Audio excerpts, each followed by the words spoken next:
extended leg. So you have to hold, so you have to, this is the position.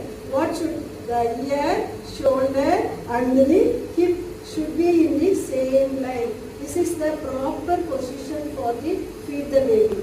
Okay, well? So if you feed, you have to it should be circular. Areola varaikkum mouth vechittu touching should touch the breast of the mother. That is the exact position. This is the exact position you have to. Sir baby கொடுத்துருப்பாங்க. அப்புறம் அது பாட்டு தொங்கிட்டே குடிச்சிட்டு பாத்துறியா train அது பாட்டு தொங்கிட்டு இருக்க மாதிரி பேசிட்டு இருப்பாங்க. என்னென்ன சரி ஓடிட்டு இருப்பாங்க.